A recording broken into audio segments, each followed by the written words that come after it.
Charles Manson, leader of the world's most dangerous cult. Charles Manson and his family of washed-out hippies committed some of the most brutal and senseless murders in American history. Alongside 8 other victims, Manson's cult took the life of film star Sharon Tate and her unborn child, leaving cryptic messages written in blood on the walls of their victims' homes. To this day, the Manson family's true motives remain a mystery, and, for better or worse, Charles Manson remains a pop culture icon. In today's episode of Memoirist, we take a look at the origin story of the world's deadliest hippie. We ask what kind of conditions could have created a man with such sway over other people. And we ask what drove Charles Manson to instruct his followers to do these truly gruesome and unforgivable things. We'll take a look at his philosophies, his trial, and his complicated legacy in order to better understand the mind of a murderer.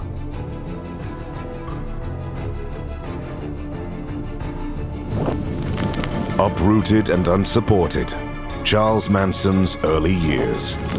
Charles Manson came into the world on the 12th of November, 1934, as Charles Mills Maddox, the first child of 15-year-old Kathleen Manson Bauer-Cavender, whose con artist boyfriend was nowhere to be seen. Right from the outset, little Charlie's life was to be characterized by intense disruption, uncertainty, and abuse.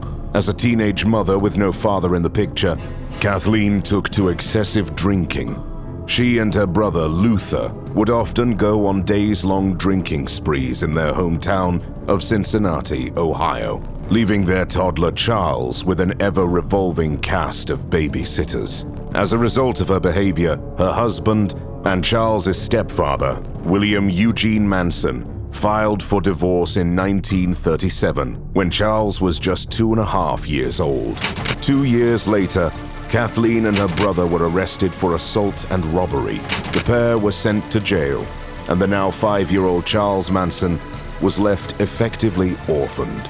The future cult leader was sent to live with an uncle and auntie in West Virginia, where he began skipping school, showing the first signs of the extreme antisocial behavior which would characterize his later life. For a short while, though, in the summer of '42, it looked as if things might start to look up for young Charles. His mother, Kathleen, was paroled, and the first weeks of her release were later described by Manson as the happiest of his life. Unfortunately, however, the good times didn't last. Still struggling with her alcoholism, Kathleen spent her nights drinking instead of parenting, and so Charlie's behavior went unchecked. With no authority figure to show him any genuine affection, the young Manson soon grew to hate all authority, while simultaneously seeking for ways in which he might exert control over others. From the moment that Charlie's fate was handed over to the state, any semblance of normalcy in his childhood was lost forever, and the beginnings of the future killer began to take shape. Jailbird, a life imprisoned. Charles Manson would later allege that his life of crime began at just 9 years old, when, fed up with everything it represented, he set fire to his school. Whether this claim is true or not, we know for certain that Manson's teenage years were characterized by crime. From petty theft to armed robbery and grand theft auto, the young Manson came into contact with the law on too many occasions to count. And by the time he was 16, he'd racked up a frighteningly long rap sheet. In his early teens, Charles came under the protection of the state. From social workers to judges, people of authority began to dictate the passage of his life more strictly than ever before. In trouble for truancy and petty theft, at the age of 13, he was sent to the Gibault School for Boys in Indiana, a strict school for young male delinquents, ran by Catholic priests who issued violent beatings for even the slightest of transgressions. Unsurprisingly, Charles didn't stick around for long. He fled school on multiple occasions, learning to steal food from grocery stores and sleep under bridges, in woods, or in derelict buildings around town.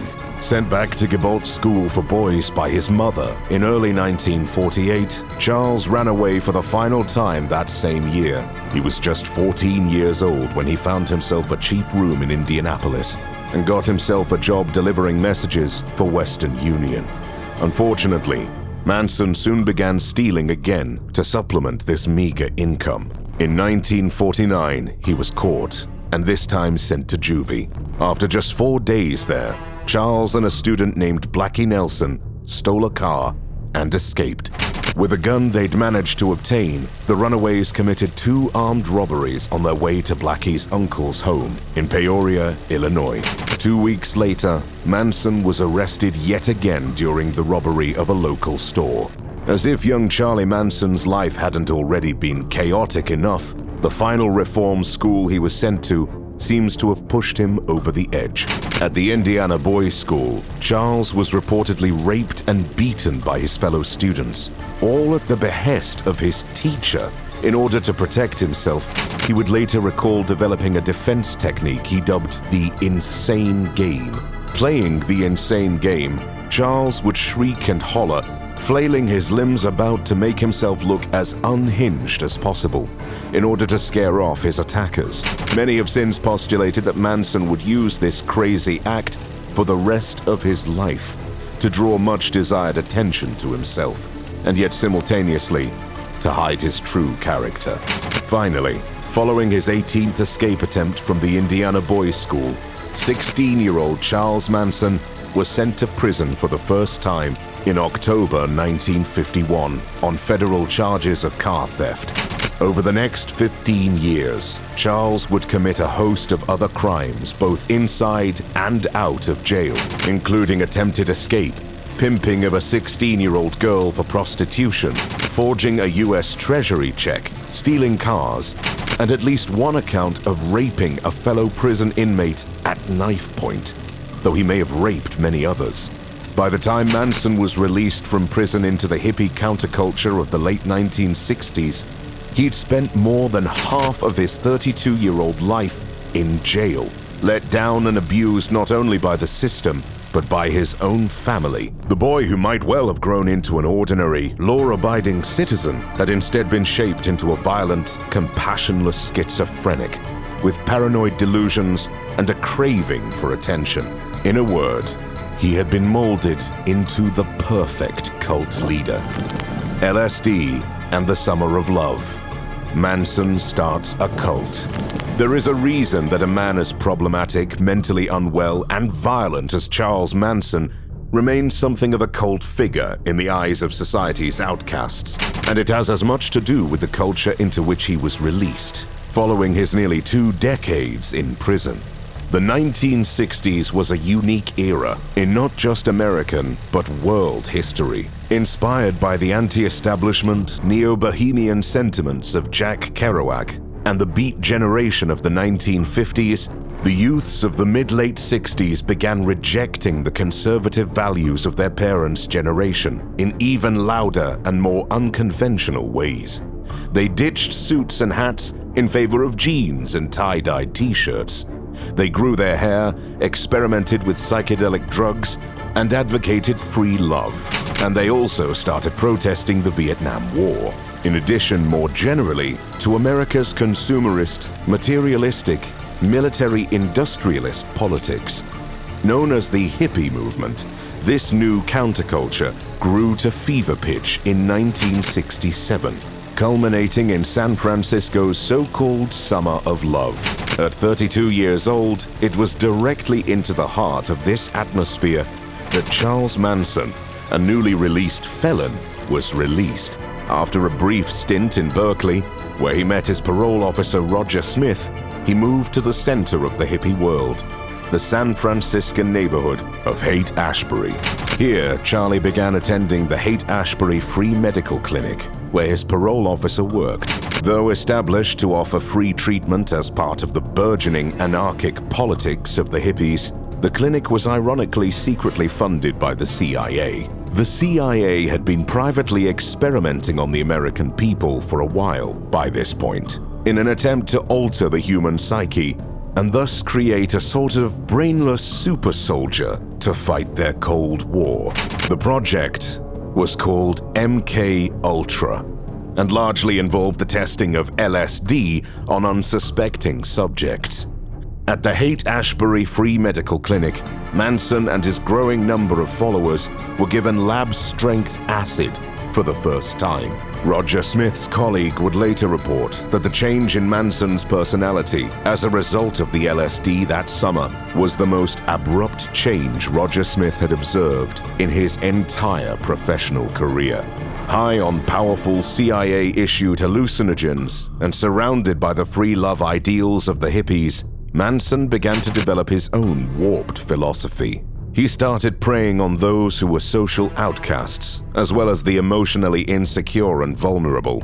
He would target young, attractive women who he wanted to have sex with. Those who knew Manson at the time remember that he began dosing his followers with high amounts of LSD, whilst he himself would take low, manageable doses. Whilst they were intoxicated, the cult leader would begin breaking down his followers' senses of self, identity, and autonomy. In their place, he created a group of subservient slaves, or as David Smith put it, empty vessels that would accept anything he poured. Former Manson family member Paul Watkins put it another way. He said, "Charlie's trip was to program us all to submit." By the end of 1968, when more and more hippies were turning back into mainstream society and getting jobs, Charles Manson took his 20 or so followers on a pilgrimage to their new home, riding in an upbeat bus alongside core members of the cult, Tex Watson, Bobby Beausoleil, Mary Brunner, Lynette Squeaky Fromm, Susan Atkins, Patricia Kernwinkle, and Leslie Van Houten. Manson and his family made their way south to Spahn Ranch, an old movie set in the isolated Santa Susana Pass outside Los Angeles. There, Manson would order his female followers to have sex with the nearly blind 80-year-old ranch owner, George Spahn, in exchange for their tenancy. And there, hidden from the rest of the world by tracts of wild California desert, Charles Manson would plot his worst crimes to date. Family philosophy, doomsday preppers, and the race war. At this point in our story, it's worth taking a brief moment to explain what the philosophies of Charles Manson were. It's also worth saying, however, that specifics of Manson's philosophy are hard to come by.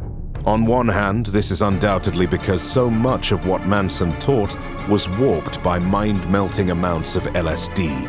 On the other hand, however, it can be argued that there were no real specifics to begin with. Manson was an ill man with a desire for power, control, and sex, who would say almost anything provided it won him some measure of all three.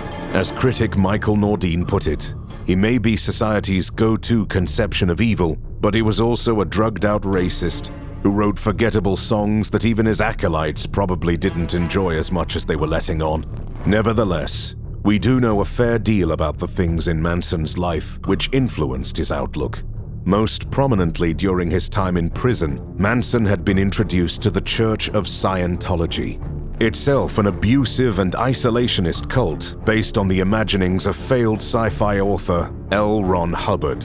Upon his release from jail in 1967, Manson traveled to Los Angeles and undertook over 150 hours of auditing, a Scientological process which supposedly helps candidates explore their previous lives. In addition to Scientology, Manson had also been profoundly affected in prison by two books. One, Stranger in a Strange Land, is the story of a Martian who comes to Earth and transforms human culture. The other, How to Win Friends and Influence People, is a well-known book about the art of self-improvement, salesmanship, and interpersonal influence, or some might say, manipulation. Finally, Manson's oddball outlook was determined by his passion for the teachings of the Bible, and rather strangely, by the Beatles' White Album. Hearing the White Album at a friend's house after his release Manson became obsessed with it and began to believe that the band had encoded messages into their lyrics, prophesying the approach of a catastrophic doomsday. Altogether, these peculiar sources of inspiration for Manson, coupled with copious tabs of acid, led the cult leader to believe that there was an apocalyptic race war coming, in which Black Americans would rise up and slaughter all whites, except for him and his family. The family, preached Manson, would survive by hiding underground, and when the war was over, they would emerge and become the leaders of the new Black America. Because, according to him, black people were not intelligent enough to survive on their own. As gruesome as you can, the evil culmination of Manson's teachings. For reasons we'll discuss at the end of this video, starting in July 1969, the psychedelic outcasts who constituted Charles Manson's cult graduated from petty theft, prostitution, and drug dealing to assault and, finally, murder. The first victim of the Manson family was local drug dealer Bernard Lotzapopper Crow. Crow had been robbed by Tex Watson and in response allegedly threatened to kill everyone living at Spahn Ranch. In retaliation, an angry Charles Manson visited Crow in his Hollywood apartment and shot him with a .22 caliber high-standard buntline revolver. Though Manson believed he had killed Crow, he had in fact only injured him. The next to fall prey to the increasingly violent machinations of the Mansons was PhD student and music teacher Gary Hinman. Hinman actually knew the Manson family quite well and had been friendly to them in the past. Unfortunately for Hinman, however, Manson somehow got the false impression that he was rich. For one reason or another, he believed that Hinman had $21,000 of inheritance money, which he was hiding from the cult. On the 25th of July, 3 weeks after the Crow shooting, Manson ordered Susan Atkins, Mary Brunner, and Bobby Beausoleil to go to Gary Hinman's home and either persuade him to hand over his money or kill him and take it. The three Manson acolytes held the defenseless Hinman hostage in his own home for 2 days. During this time, Manson himself came and assaulted Hinman with a sword, slashing him across the face and ear.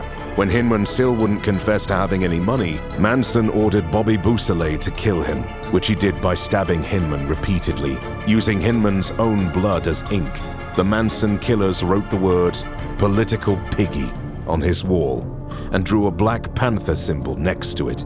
Beausoleil was arrested a dozen days later whilst driving Hinman's car, with the murder weapon still inside the vehicle. According to multiple testimonies from former members of Charles Manson's cult, the murder of Gary Hinman and the arrest of his killer served as the catalyst for all that was to come. It was, to put it another way, the event which opened up the floodgates for untold acts of violence. 2 weeks to the day after the brutal murder of the young student, Charles Manson unleashed his monsters on Hollywood's sleepy hills for a second time. This time, he directed Linda Kasabian, Susan Atkins, and Patricia Krenwinkel to follow Tex Watson into Los Angeles. At 150 CeeLo Drive, there lived the actress and model Sharon Tate, currently 8.5 months pregnant. Her husband, famed director Roman Polanski, was filming in Europe, and so Tate was joined instead by her friends, celebrity hairstylist Jay Sebring, coffee heiress Abigail Folger, aspiring screenwriter Wojtek Frykowski, and the 18-year-old Stephen Parent. The cult members first cut the phone line to the property before scaling a boundary hedge. As they began to creep up to the house, they were confronted by the car headlights of Stephen Parent, who was just heading home. Tex told the women to hide in the bushes and leapt out to confront the driver. He stuck his .22 revolver in through the driver's side window before slashing Parent with a knife and shooting him 4 times in the chest. With the 18-year-old dead in his car, Tex Watson and the Manson daughters proceeded to the house. There, they unleashed havoc. Charles Manson had told Tex in no uncertain terms what to do. "Totally destroy them," he had said. "Be as gruesome as you can." To the women, Manson had instructed them to leave a sign, something witchy. Once inside the house, Tex woke the sleeping Frykowski from the couch. "I'm the devil," he sneered, "and I'm here to do the devil's business." Watson ordered Atkins and Krenwinkel to bring everyone else in the house into the front room. There, they bound the heavily pregnant Sharon Tate. When Jay Sebring protested, begging them to go easy on Sharon given her condition, Tex Watson shot him. What followed was a pandemonium of blood-curdling brutality. The Manson followers, excluding Linda Kasabian, beat, stabbed, and shot their victims to death, leaving pools of blood throughout the house and grounds. Frakowski was beaten over the head so violently with the butt of Tex's gun that the barrel of the weapon bent and the grip shattered in two. He was also stabbed a total of 51 times. Folger nearly escaped, but was tackled whilst running across the lawn and stabbed 28 times to death. Sharon Tate pleaded with her assailants, begging them to keep her alive long enough for her to have her baby, but ignoring her pleas, Atkins and Watson stabbed her 16 times, eventually killing her. Using Sharon's blood, the Manson family wrote "pig" on the front door before leaving. The final victims of Charles Manson and his evil brood were to be killed the very next day. On August 10th, 1969, the four murders of the night before, accompanied this time by Leslie Van Houten, Clem Grogan, and Manson, who told them he was going to show them how to do it, drove to the house of the LaBiancas on 3301 Waverly Drive. The cult caught husband and wife, Leno and Rosemary, sleeping. Not satisfied with dispatching their unfortunate victims whilst unconscious, however, they woke them both up, so that the family could enjoy their torture. This time, Tex Watson used a bayonet given him by Manson. He stabbed Leno LaBianca in his throat, then a further 11 times all over his body. Using the bayonet, he carved the word "war" into the man's chest. In the couple's bedroom, the female members of Manson's group were dealing with Leno's wife. They used knives stolen from the kitchen to stab Rosemary a total of 41 times. Wounds which were mostly inflicted once Rosemary had already expired. Whilst Tex took a shower in the deceased couple's bathroom, Patricia Krenwinkel used their blood to write the words "Rise," "Death to Pigs," and "Helter, Skelter" on walls and appliances around the house. Finally, in one last act of senseless horror, Krenwinkel punctured Leno LaBianca's corpse 14 more times with a carving fork, which she left sticking out of his stomach before planting a steak knife in his throat. With Charles Manson having already driven back to the ranch, the murderers were left to hitchhike home, which is exactly what they did.